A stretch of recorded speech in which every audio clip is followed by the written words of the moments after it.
the evacuation of Nigerians out of Sudan because of the fighting there. And we have joining us to look at the story from the papers, and then we'll delve into our conversation.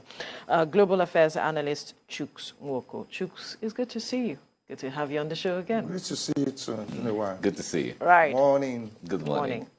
Now, this fighting has been ongoing for the past 2 weeks, and the Nigerian government is looking to evacuate Nigerians out of there because from the reports that we were getting, we have about 3,500 students in Sudan, and the government had initially said that they will begin evacuation yesterday, Tuesday, but they had come out to say that logistics hiccup and all of that hampered that, and so they will begin today. But there has been this agitation from Nigerians on social media and those students who are there, and some of them have planned to even find options by themselves. But the government is saying, you know what, we do not want any of you to try that. We have already put out 40 buses that will pick about 2,400 of you. We have released 150 million naira.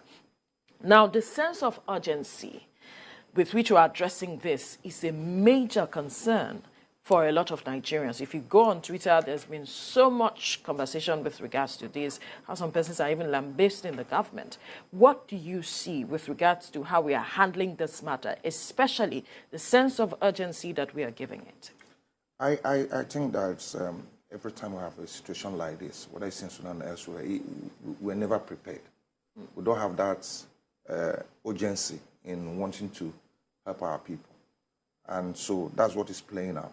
I think that more effort should be made. I think the aircraft should be sent to the place, or to Djibouti or to Egypt, as other nations have done, and make a local arrangement to take these people. Sudan is a very large state, and to take our people to these locations and do what other nations are doing. These things sometimes it might be difficult, but you can emulate, you can imitate, you can plan with other people.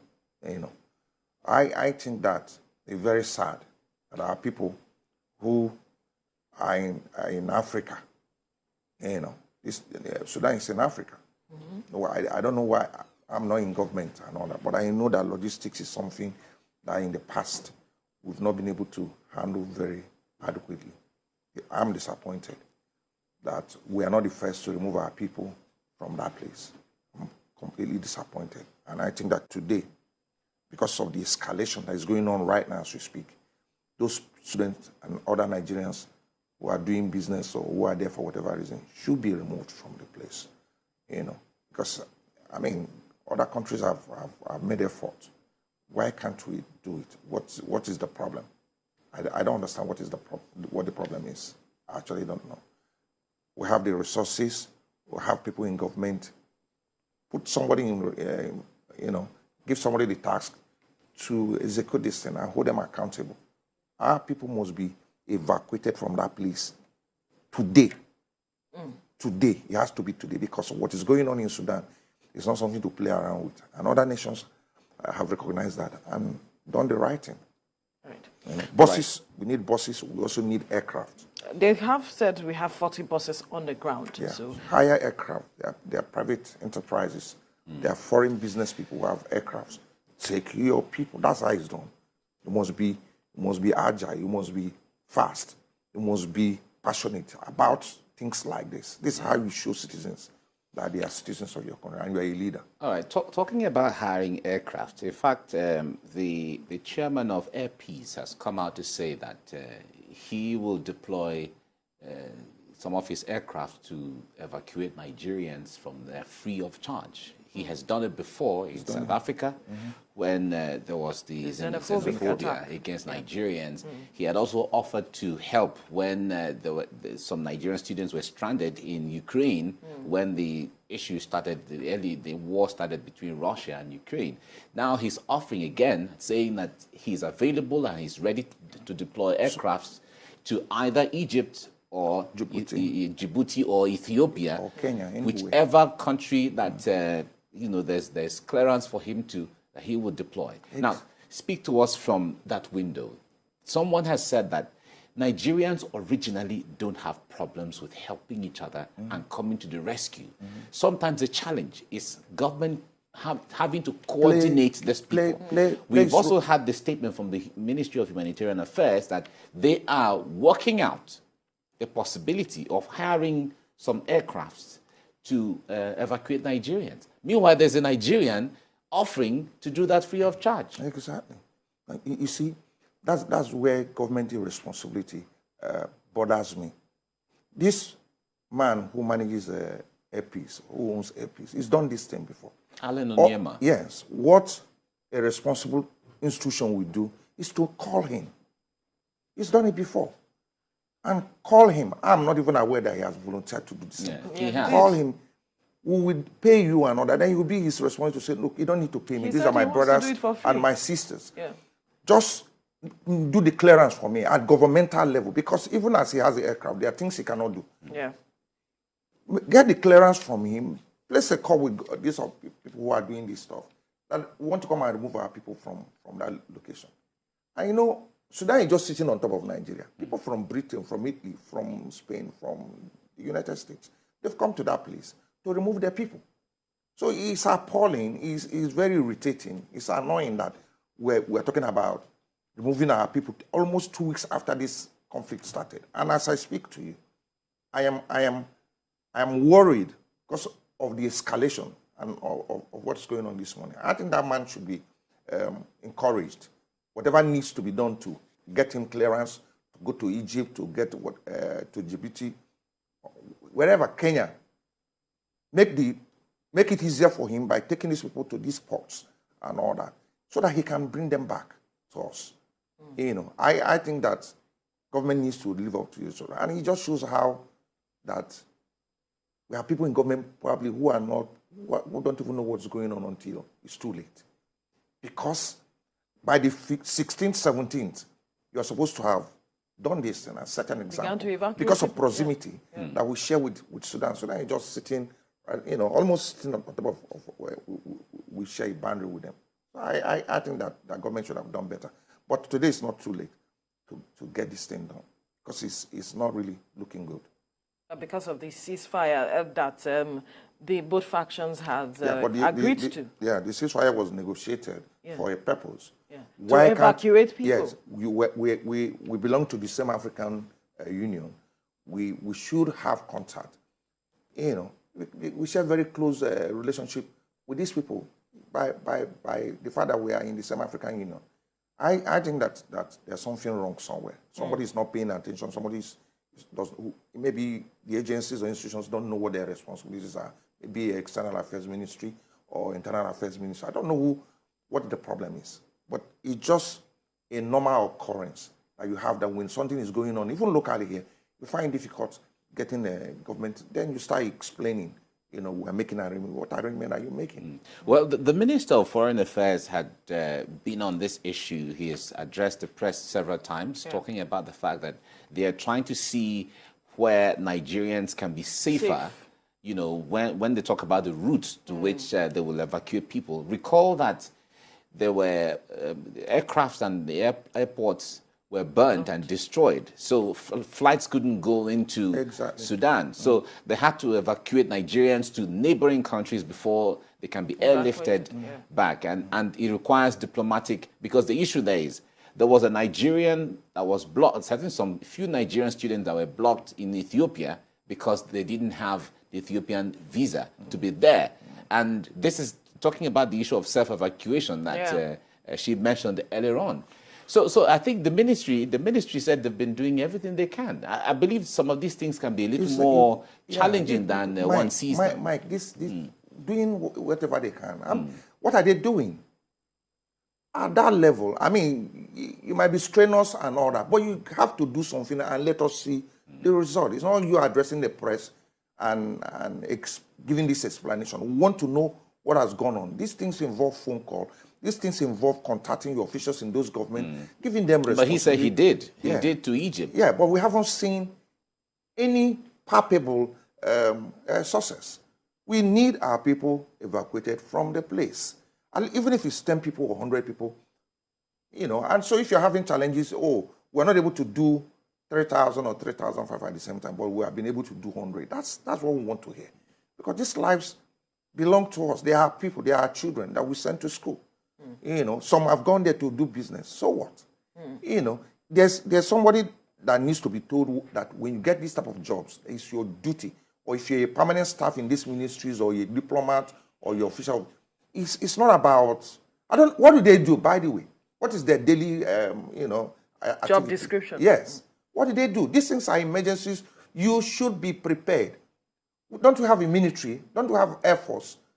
How are other countries doing it? The government house and the airport was blown up, was destroyed. But other countries are removing their citizens from the place. Now, Britain hasn't been able to do a whole lot, but they've been able to succeed to remove some of their diplomats. Yes. The Italians have done the same thing. What is the big deal? I'm particularly upset because this thing is happening next door to us. You know, and Sudan is not a small place. It's not a small country and all that. What are our diplomats doing? What is the quotidian activity? What do they do on a daily basis when they wake up? You know, what is the provision that is made for this sense? What are you doing? Earlier you mentioned the African Union, that, you know, Nigeria, Sudan, we all are members of the African Union. And I am looking at, we had this conversation yesterday, and our guest was talking about African solution to addressing this matter. I wonder what kind of a solution you think the African Union can bring to help perhaps move citizens of other African countries out of Sudan as it stands, before we even look at what they can do to resolve the issues there. I need to apologize to you for even mentioning the African Union. I don't know the relevance of that organization. Okay. But I've mentioned it in passing that, you know, it might be fragile, it might be a toothless bulldog or whatever. But if you call the president or the head of that union as it is today, I mean, phone calls and all that, and, you know, and make the effort. And so when you're talking to us, you'll be talking to us about the achievement made. It might be very minute, but you are making, I don't want you to address the press and explaining how that you are making some effort. I want to know and see and hear what you have achieved, no matter how small. Now, I don't think that what is going on, and I don't know at any time that you have found any African solution to what is going on. What is going on does not require an African solution. It's a human problem that you have when people are seeking for what they don't have. In the United States, they are called narcissists, and they are characterized by certain behavior. You know, people seeking for power. How do you find an African solution to a man who is seeking in a country that is known for coups and counter coups? Tell me one country where you have found an African solution to the problem. Is it in Nigeria that you want to give me an example of? No. The people need to recognize what is going on. It's a human nature problem that you have. People are seeking for power. People have ego problems. People are trying to, you know, have control. And when a man is seeking to have control, supremacy, power, there's nothing you can tell him. And he has the money to buy firearms, and there are people who are ready to sell, and he's ready to kill. Don't forget, in Africa, we have a history dating back centuries of killing one another. We used to put fire in hamlets and villages, catch our people, sell them to foreigners, slaves, and all that. So we don't do that anymore now. Igbo man has developed other methods of killing one another. So forget about African solution to what is going on. They have already destroyed that country as it is today and set themselves backwards, centuries backwards. So let's leave that. The day they are ready to find a solution to agree among themselves, to share power or to hand over power to civilians, there will be another coup. Somebody probably will win this war and all that. But right now, we need to remove our people from that place. That was the essence of the question, talking about moving the people out. You need to remove our people. The diplomats and people who are in that place have removed their people. So at the end of the day, they're going to leave them to sort themselves out, to kill each other and all that. Darfur, you're forgetting about Darfur. Was it an African solution that brought an end to it? In fact, that Darfur problem is the cause of this one, because rapid support forces. It's a creation of the former President Bashir, who created that organization to help deal with the Darfur crisis and all that. So It's an African problem. They will find solution to it when they're ready. But we have an immediate and urgent solution. The Americans have shown that, look, let's remove our people. The British people have shown example, let's remove our people. They still have the people stranded in that place, and they are working on it. Let's do our own and leave that place. And learn and hope that we'll learn a lesson. You see all these things, the one that happened, I was born during the war in Nigeria. So, don't even, I used to, you see, when you see those children running inside the bush, that's how I used to run as a toddler, run inside the bush. When we hear sound, though, you just hear sound. And you know, during the war, you have rumors that inflate this. They will come and tell us, oh, they are very close. Then you start running. And you're a child. If you're an adult, you're better off. But Draghi, I was a child. About 2-3 years. I was a child. So, these ones that are drumming this drum of war in Nigeria, I hope they are watching what is going on in that place, because nobody will even take you. All borders will be locked against us. So we'll sort ourselves out. Let's remove our people from the irresponsible leadership. We do that like other countries are doing. Well, it's a good thing evacuation will commence today. At least the first batch of Nigerians will be taken off today from the reports that we got. Now, there's a three-day window for that a truce has been, agreed on both sides to lay down their arms for 3 days to allow, the evacuation process. Now, do you see this also as an opportunity to begin to settle the issues? Because this was brokered by United States and Saudi Arabia in the first place. Do you see this as an opportunity to begin to bring the crisis to an end? I don't see it. I don't see it. I think that these people who are doing this need to wait. It is an ego problem. Once you understand it, it's easier for you to deal with. So you just leave them. It's like two people fighting in the street and you're saying, we should leave them when lives are being lost. What are you going to do? The people who are going to help them have taken their citizens out of the place. Do you want to go there? I don't.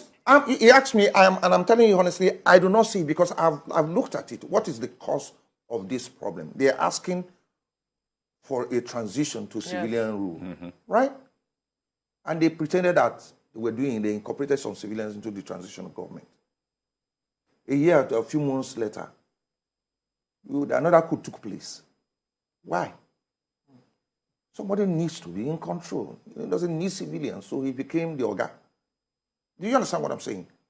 Somebody is sharing power, or somebody is acting like as your deputy, and suddenly, So this is a big man fight. These are people who want to be in control, to be president or whatever. This transition has been going on for a while. The protest has eventually been killed now.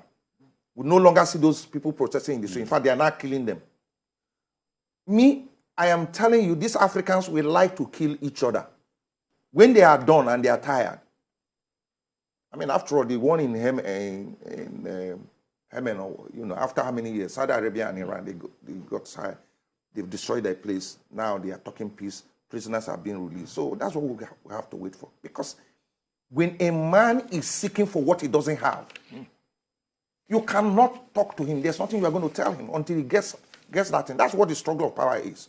When a man is desiring for what he doesn't have, that's what you have. When you don't want to transit to civilian rule, and your deputy, who is the head of a paramilitary creation of the former president that was overthrown in 2018 or 2019, wants to become Oga and all that, what do you do? So this fight and this killing is as a result of disagreement between two individuals who head the transitional government and the RSL. So you think democracy cannot thrive in that country as a state? I don't think so. I don't know what is going to thrive in Sudan. You know why? That's the only country that had the highest number of coups in the whole world. Go and check it out. Yeah. Sudan is the only country on earth where you have had the highest number of coups take place on this earth that we're living in. So civilian, you don't want. Military, you keep changing it. I don't know what they want. I think this is what they want. They want to kill their citizens, then sit down and